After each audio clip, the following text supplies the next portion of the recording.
right, here we are at the entrance to the new senior center building, the front entrance, main entrance. I'm walking into the alcove area, and then there'll be another door into the hallway, main entrance. And then as we step in, to the right will be our administrative offices, and alongside this wall will be the reception desk, an L-shaped reception desk with a TV behind that will have a display of activities and slides with information about what's going on. Straight ahead here is the lobby area for some seating when people come in or are waiting maybe for transportation as well. The stairway to the second floor is here, and then beyond that is the elevator. Across from the elevator, we will have a double door entry for times that that's necessary here. They are replacing this. And there is a little area for seating outside, even here, just smaller than the patio area. There will be some bench seating as well along the hallway.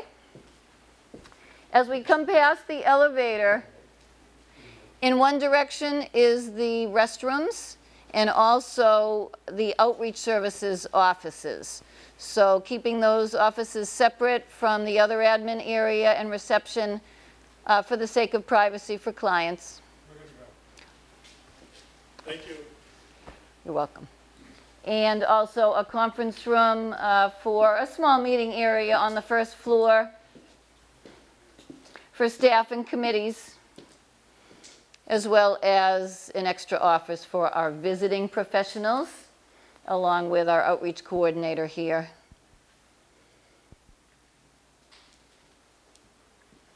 And as well, in this hallway are the restrooms for the first floor. Men's and women's side by side.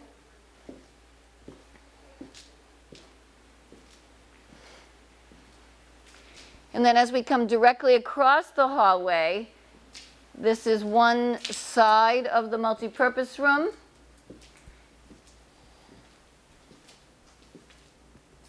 This particular side will have the screen, automated pull-down screen for presentations. It's the larger side of the dividable areas. There are storage closets here side by side as well when we need to clear the room.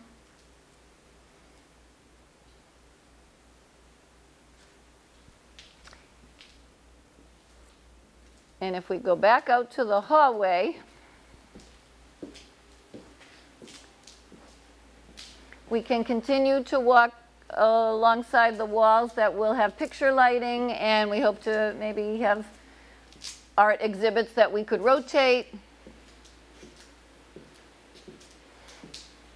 And it leads us to the other side of the multipurpose room on the right, as well as the cafe lounge for additional impromptu seating.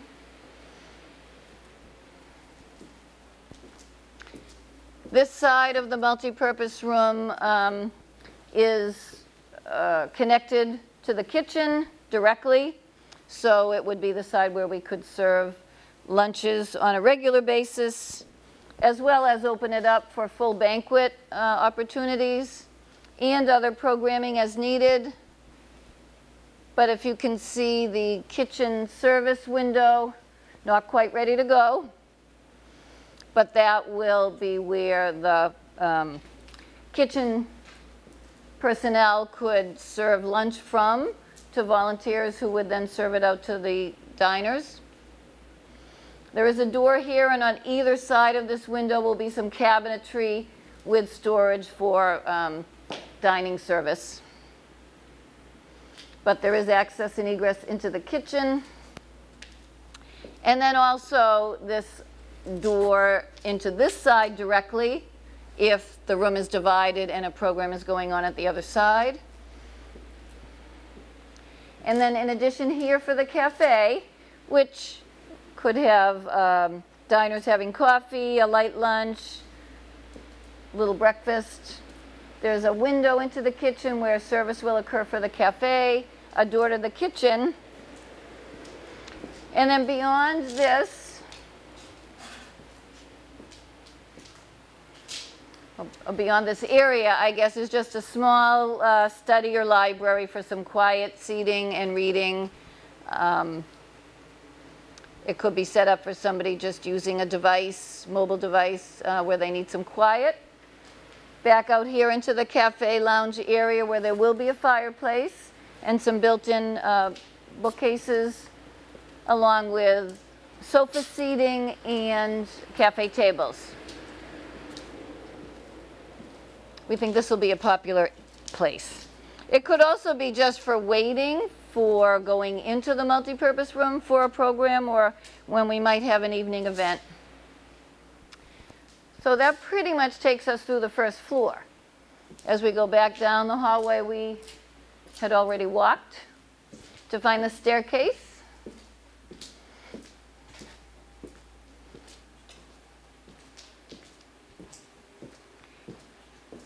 There are two staircases, but this is the main staircase, which will be a lovely wood stain. And as we go upstairs, the walls here will be millwork or painted white wood. I didn't really mention the wainscoting that will appear along the walls that we've already passed. And then we need some nice artwork for some of these walls you're seeing along the stairwell, certainly, as well as the hallway.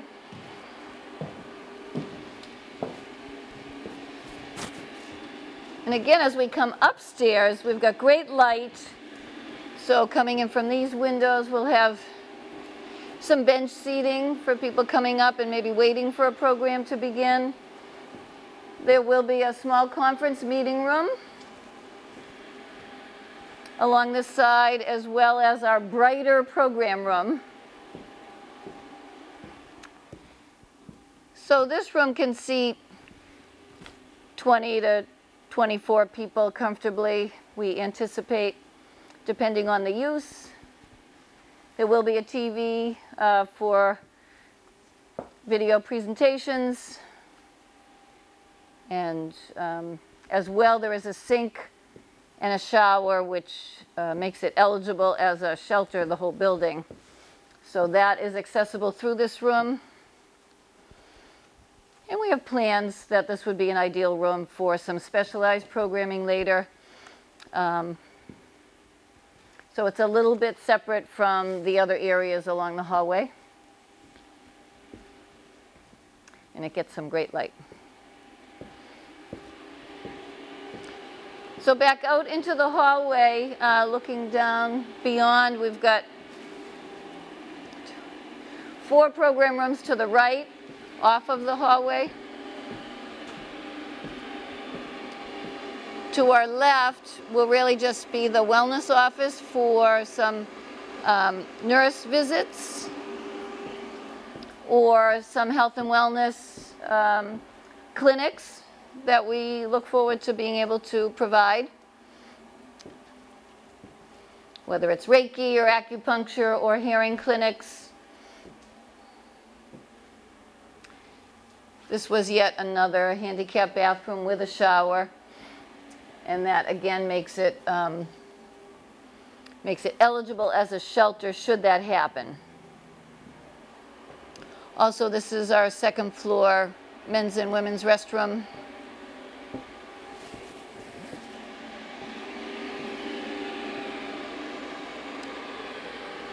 And these are some wonderful program rooms. So this is akin to the previous program room. This is another classroom, which would be used again for presentations or meetings, or whether we have an actual lifelong learning class or a support group or a game room. So we hope to be able to make this versatile and flexible depending on the particular need on that day. Storage closet as well. TV would be present on that wall.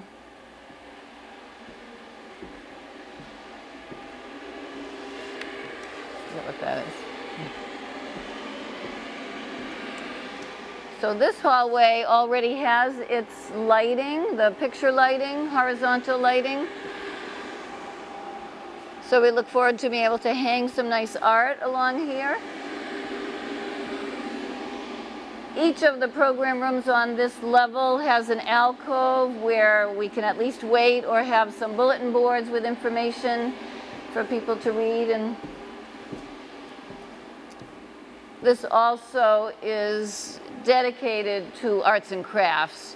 So not just a regular classroom, but it will have some extra storage for arts and crafts supplies, for any number of things, hobbies we might want to be able to do here.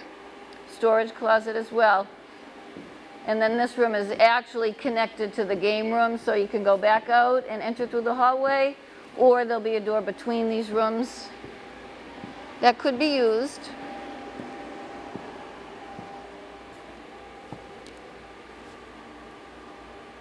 This area is a Juliet balcony, is intended for the outside, hence the extra paned doors, but they're not really doors. And it's a great view.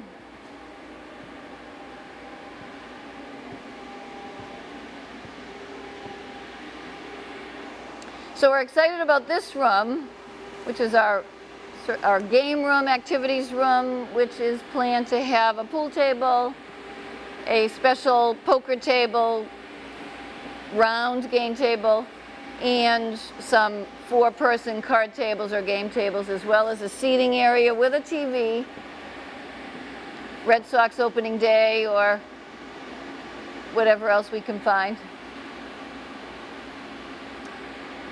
So there should be lots of opportunity here for hanging out. And then as we exit this room back to the hallway, we have another storage area, and then a place that should be a very busy end of the hallway. This is our fitness and cardio area. So to the left is the fitness classroom, which will have a door for the times when those classes need to be quieter. There will be a mirrored wall, and this is for our yoga, our tai chi, our Zumba, our regular chair exercise classes, storage closet for our equipment, and there will be shades for when it needs to be dark. So we look forward to figuring out how many different things we can put in this room, and it should house easily 20 to 25 people for a class. And otherwise, we would use the multi-purpose room downstairs if we had a bigger reason, maybe some line dancing that we needed more room for. Also, right next to that, through this doorway, will be a small cardio equipment room. So we're imagining 4 pieces of equipment that someone can come in at any time and use, including a treadmill and a rowing machine and an upright bike and an elliptical,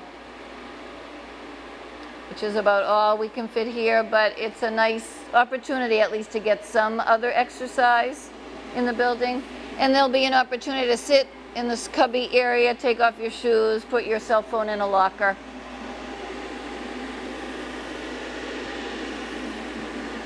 And also, this is where there'll be a water hydration station bubbler, set of bubblers, I guess, up here on the 2nd floor. This is the only spot for it. So this doorway will remain open so people can do that, even if a class is going on inside. And then we're back out here in the hallway. And this short hallway is where the Veteran Services Department will be. So our veterans agent will have an office. He has an assistant who will have an office here as well, or a seating area here as well.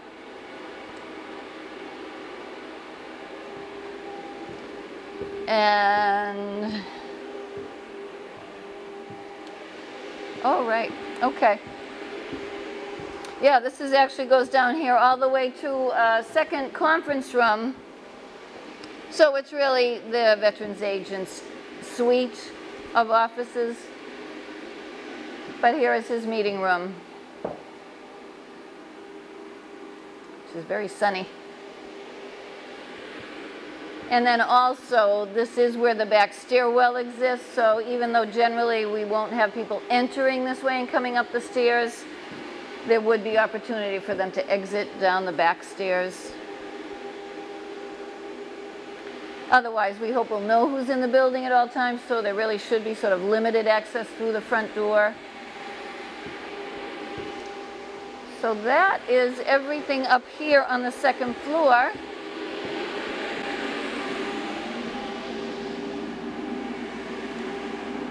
Oh, go ahead. What's your timeline? I'm okay. The senior center timeline. Oh, the senior center timeline. We are currently here, it's December 10th, and the building construction should be complete somewhere between January 15th and the end of the month.